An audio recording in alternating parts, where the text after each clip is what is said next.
Jason and the Golden Fleece. This is a tale of an ancient quest, the search by Jason for the Golden Fleece, the wool of the great ram Chrysomelos.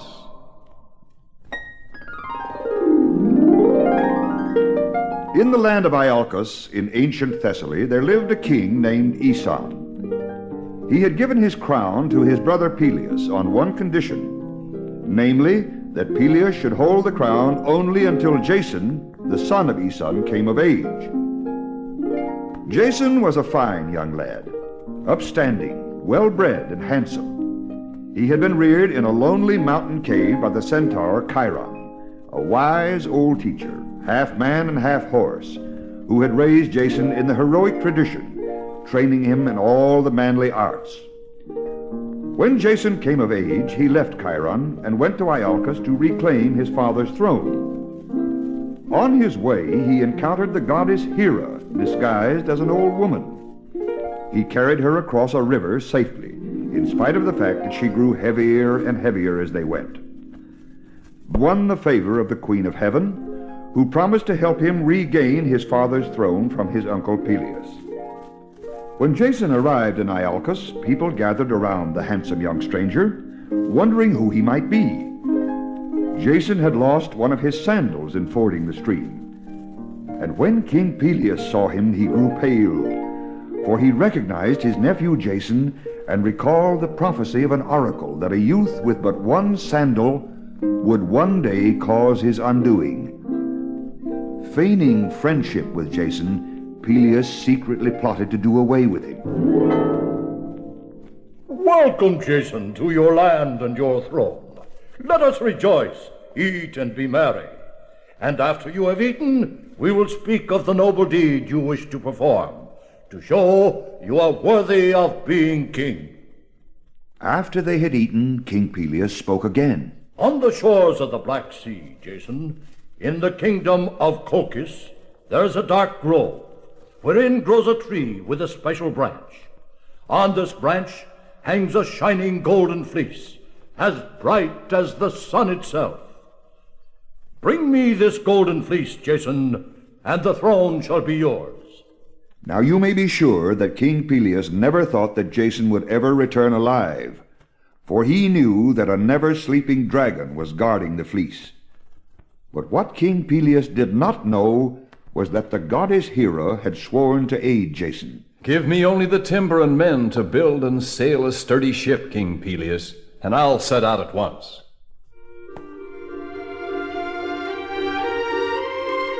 And so it was that the great ship, the Argo, was built, and 50 heroes assembled from every part of the Greek world to accompany Jason on his quest. Orpheus came to inspire the crew with his music. Callias and Zetes, the winged sons of the north wind, joined up. Also Heracles and his young friend Hylas, 50 stalwarts. These were the Argonauts, bravest of the brave. Under full sail, the good ship got off to a fine start and sped toward the east. When the west wind died down, the Argonauts took to their oars, and each rowed with all his strength. Then Orpheus played sweet music on his lyre, beating out the time for the crew's rowing in rhythmic unison. Like an arrow, the Argo shot forward, cutting through the waves swiftly and cleanly. Then, all of a sudden, Heracles' great oar snapped in two. The Argonauts landed on a wooded shore so that Heracles might fashion another oar to replace the broken one. While he searched for a suitable tree, his young friend Hylas went to a pool nearby for fresh water. Alas for Hylas! When the nymph of the pool saw the handsome lad bending over the pool to fill his jar, she fell in love with him and took him with her down to the bottom of the pool, and Hylas disappeared forever. Vainly, Heracles looked for his friend. Hylas! Where are you, Hylas? Dashing through the underbrush, he called again and again. When Heracles could not find his friend, he ran wildly through the forest, beating down whatever was in his path, and finally going out of his mind in grief.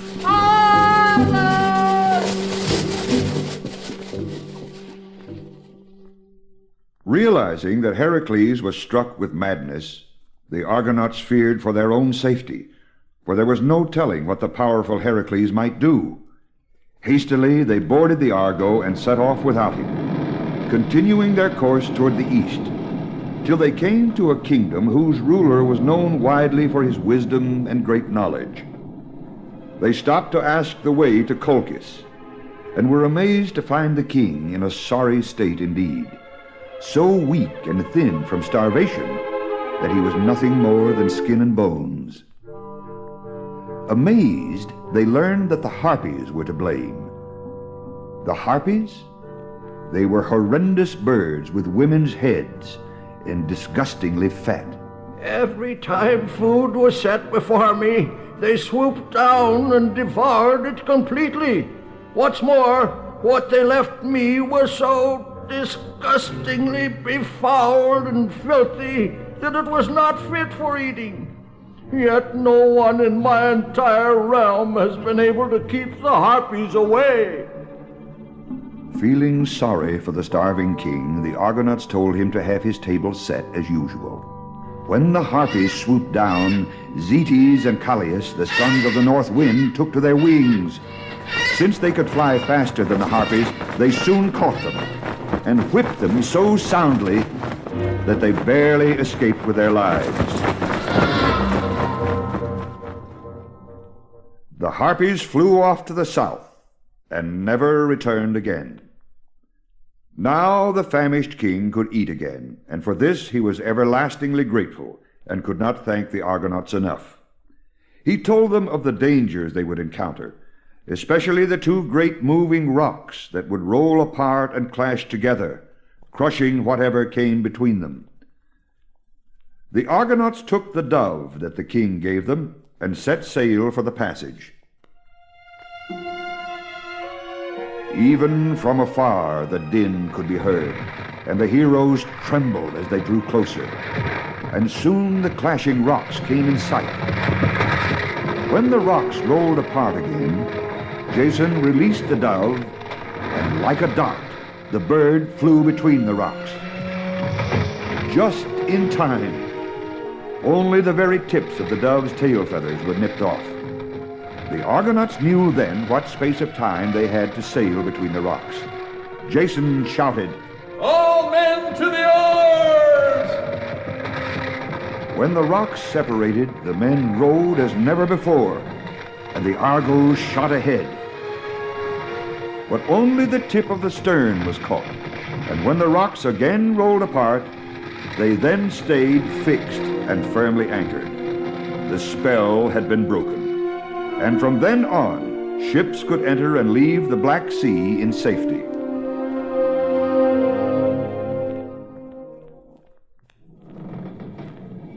Yet this was still a treacherous sea, full of peril for sailors. Only with Hera's help was Jason able to bring the Argo safely through the raging storms, past cannibal islands and pirate shores, and finally to his destination, Colchis. Now Aeetes, king of Colchis, was a most unfriendly king, so inhospitable, in fact, that he saw to it that all foreigners who reached his shores were killed. When he saw the Argo landing on his shore, he was furious. When Jason came before him to offer the services of the Argonauts in return for the Golden Fleece, Aeetes disguised his anger. "So, you have come here for the Golden Fleece. Very well then, tomorrow between sunrise and sunset, you must harness my fire-breathing bulls, then plow up a field and sow it with dragon's teeth, as Cadmus did at Thebes. If you can do these things, then the Golden Fleece shall be yours. But should you fail, then all your tongues shall be cut out, and your hands lopped off as well." Aeetes knew very well that no man could endure the searing heat of the bull's nostrils. But what he did not know was that the goddess Hera was standing by to help Jason. Hera knew that the king's daughter Medea could save Jason. A lovely young sorceress, Medea was a priestess of the witch goddess Hecate, and Hera decided to have Medea fall in love with Jason.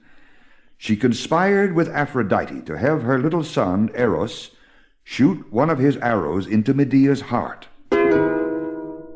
And as the arrow hit its mark, Medea lifted her eyes and looked upon Jason, for love had stirred within her. Her golden eyes gleamed. Never had she seen one so handsome.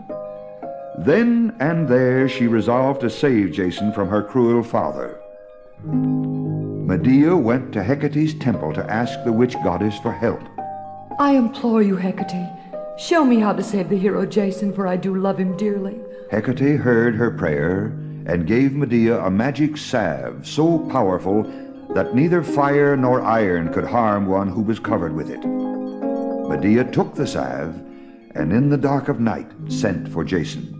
I have sent for you, Jason, to tell you of my love. A love so strong that I would betray my own father to save your life. Here, take this. It is a magic salve to protect you from the flames of the fire-eating bulls. Now you can approach them without fear. Ah, Medea, you are as lovely at heart as you are to look upon. You shall be my love too. I do swear to you, Medea, by all the gods of Olympus, to love you till my dying day. Hera heard and saw the young lovers embrace, and she was pleased. The next morning, Jason went to meet the bulls. They were fierce-looking creatures with flaming nostrils, and they bellowed loudly, glaring at Jason. But Medea's salve made him invulnerable, and soon Jason had harnessed the bulls and was driving them back and forth until the entire field was plowed. Then he seeded the furrows with dragon's teeth, whereupon a host of warriors sprang up. As Cadmus had done, Jason threw a large stone among them and watched from afar as they slew one another. And before sunset, every one of them lay dead. Jason had fulfilled his part of the bargain, but King Aeetes had no intention of keeping his. Calling his men together, Aeetes said, Go at daybreak, seize the Argo, and destroy the crew. Not one is to remain alive. And again, Medea went to Jason in utmost secrecy. I am come to warn you, Jason. My father will not keep his bargain with you. The golden fleece is now yours rightfully. Take it and flee, lest you and your men be slain, beloved. Come, I will show you where the fleece hangs. In the dark of night, Medea led Jason to the sacred grove where the golden fleece hung high on the branch of a tree. The never-sleeping dragon lay there, coiled about the base of the tree. But Medea intoned magic words which so enchanted the dragon that it fell into a deep sleep. Quickly, Jason seized the fleece and with Medea ran to the waiting ship. Within a few moments, the Argo slipped quietly out to sea. The Argo and its crew had many adventures on their return journey to Thessaly. They passed the island home of the famed sorceress Circe, who used her enchantment to turn men into various kinds of animals. But Circe was Medea's aunt and had the same golden eyes as Medea, and so the crew of the Argo were saved from a cruel fate.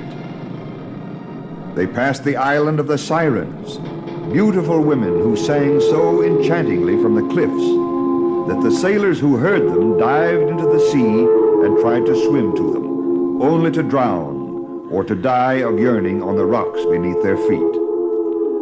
But Orpheus quickly took up his lyre and played so loudly that he drowned out the sound of their voices, and the Argonauts escaped.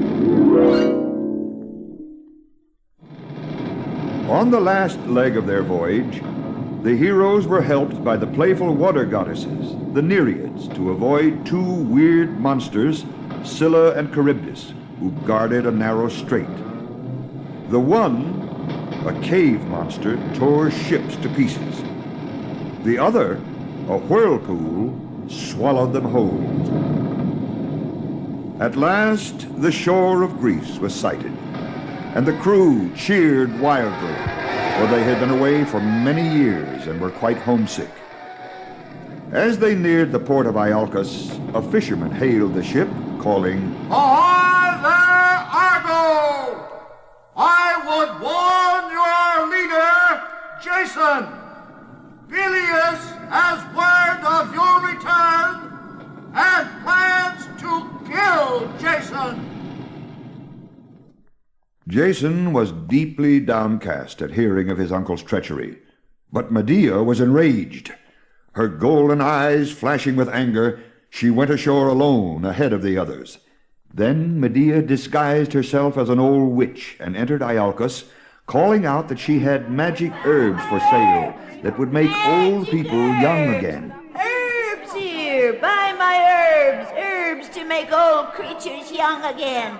Herbs for the aged here! People crowded around, wondering whence the old crone had come. And hearing the commotion, King Peleus himself went out and asked the old woman to prove her offer, for he felt that he too might benefit from the herb. If you can prove your magic with me, my good woman, then you may ply your magic among my subjects. Aye, good king that I will. Bring me the oldest ram in your flock, and I will prove what I say is true. An old ram was brought, and Medea placed it in a great cauldron full of water. She sprinkled some magic herbs on top, and lo, the water boiled. Then suddenly out of the steam and bubbles sprang a frisky young lamb. Even the king was impressed. I see you speak the truth, old mother. I do believe I will permit you to make me young again. Oh, sire, you do me too great honor. I am too lowly, too unworthy for such a great task. But I will give my magic herbs to your daughters, that they may perform so important a deed. Crafty Medea. The herbs she gave to Peleus's daughters held no magic whatsoever, and so King Peleus died at his daughters' own hands in the boiling cauldron.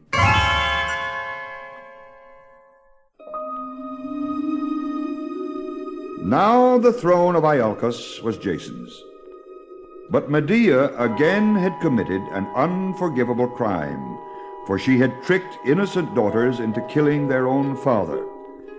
In their wrath, the gods turned from her and changed her from a lovely young sorceress into an evil witch. The people of Iolcus refused to take her for their queen and took another king in Jason's stead.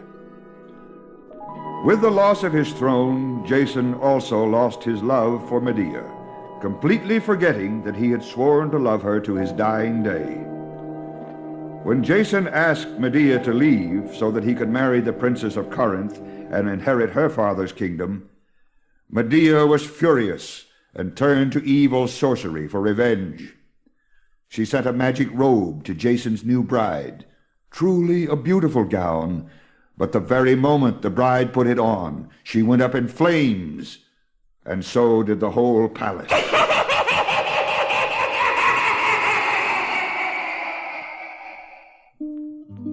As for Jason, he found happiness no more. When he broke his sacred oath to Medea, he lost Hera's goodwill. One by one, he lost his friends. His good looks left him, and so did his luck. One day, forgotten and lonely, he sat in the shadow of his once glorious ship, the Argo, now rotting on the beach at Corinth. Suddenly, the sacred piece of oak in the prow of the ship broke off and fell on him, killing him instantly. As for the golden fleece, it was placed in the temple of Apollo at Delphi, where it hung high, a wonder for all Greeks to behold, ever reminding them of the great deeds of Jason and the Argonauts.